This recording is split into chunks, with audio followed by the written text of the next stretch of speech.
You're listening to Kizuki, the podcast. I'm Mae Yoshikawa, and I define the Japanese concept of Kizuki as the following. Kizuki 1. A moment of epiphany, an aha of realization or insight which opens the knower to a new dimension of truth that was formerly unknown. 2. Steps in an incremental growth of awareness, resulting in a movement from ignorance to greater awareness of the bigger picture. A kind of knowing that cannot be undone, that cannot be unrealized. As a longtime yoga and meditation practitioner, a world traveler, and curious self-explorer, I'm obsessed with Kizukis. Listen on each week for inspiring and enlightening stories that may just tip you over for your next aha. On this week's episode, Shifting the Story.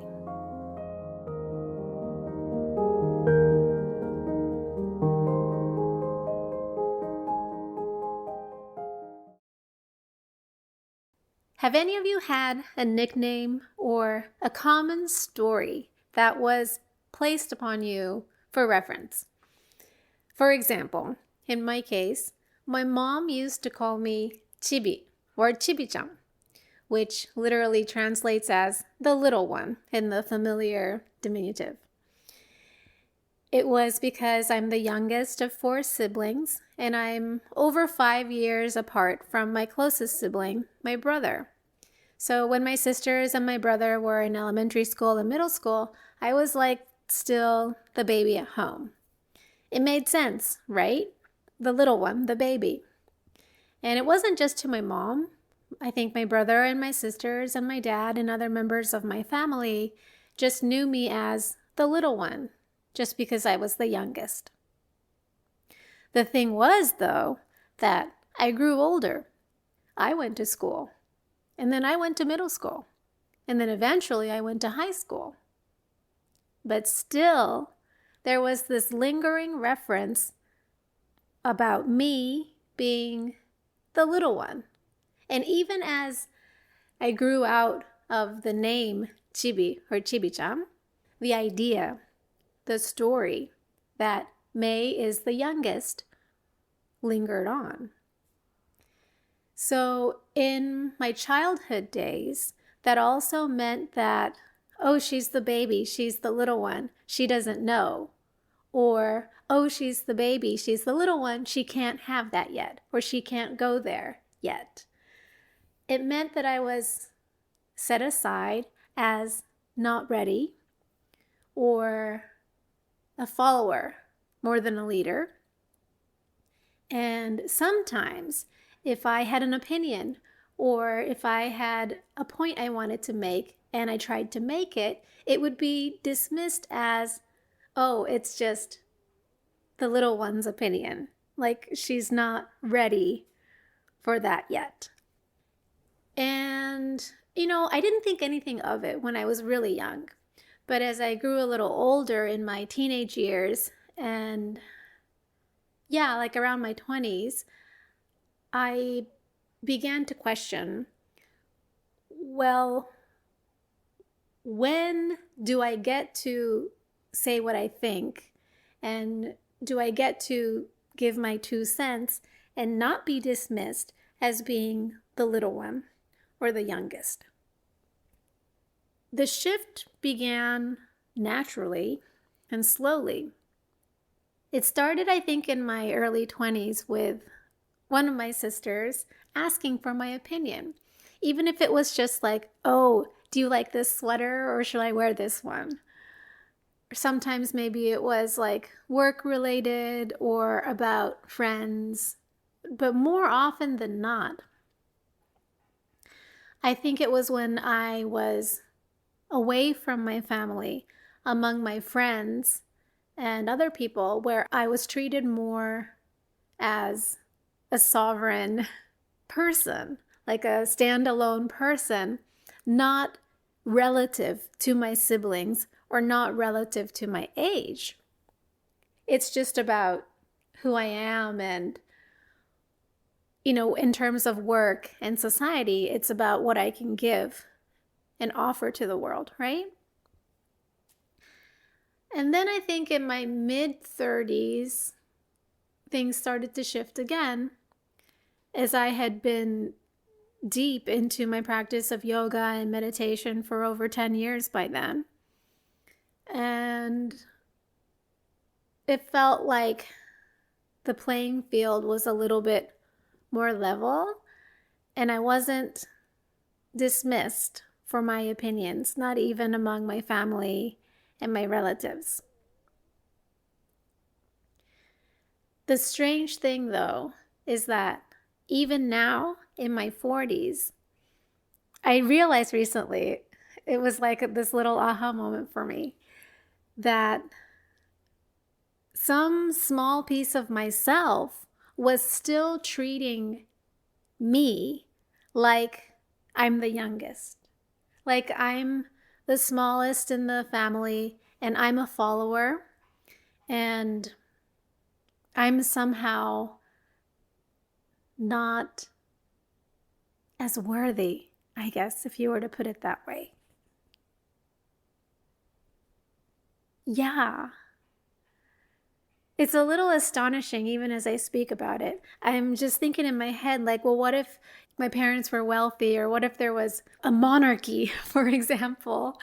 I would be fourth in line because I'm the fourth sibling, or not because I'm a woman.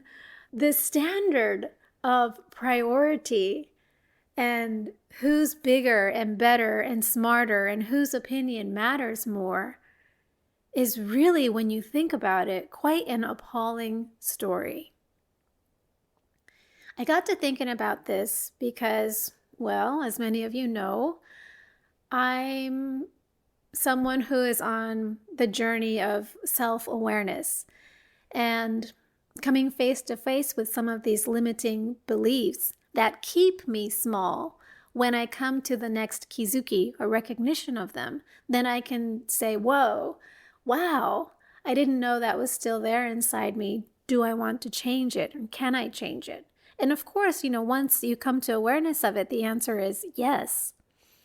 But in this case, it was weird. It's like I'm a grown-up now, but some part of me still felt the responsibility to stay the little one because that's who I am to my family members or something like that. And I needed to sit with that one for a bit because, well, what does it mean to be the little one? And if it suits you, great. But I think I dreamed of more in my life. And whether within family or outside in society, I want to be done with dimming my light and keeping myself small and protected, because I'm the little one and I don't carry extra responsibilities. It meant that I'm the one who needed to begin to shift my story. It's not even about this subtle blame on, oh, I used to be called that. I was called that for how many decades of my life? It's just coming to clarity, a clear recognition of, oh, that's how it used to be. That's how it was. And I bought into it. It was a part of my story. And now I can choose again. I can still be part of this family. I can still be the youngest sister and be a leader, whether in the family or in society too. Now, when I talk about being a leader, I don't mean to say I have some special role, especially not so much in an external sense. But I realize that sometimes, as we're all on this path of greater self-awareness, undoing familial patterns and generational trauma and releasing it in forgiveness, in clear seeing, and being able to give to my children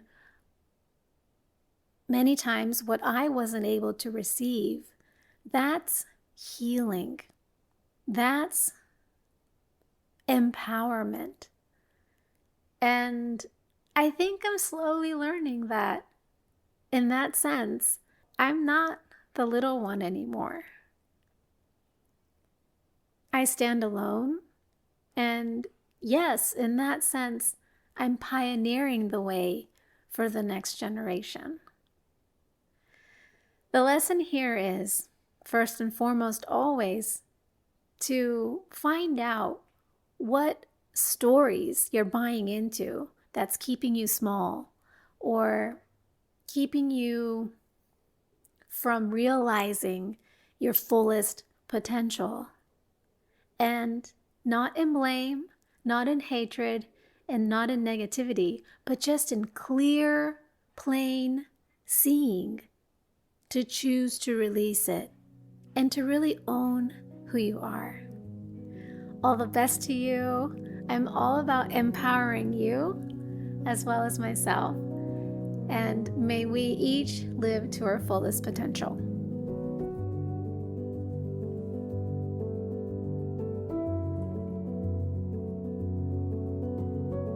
Thank you for listening. Learn more about me and my Kizuki journaling Mae method at my website, journaling.mae-y.com/en, or find me on Instagram at MAEYOSHIKAWA.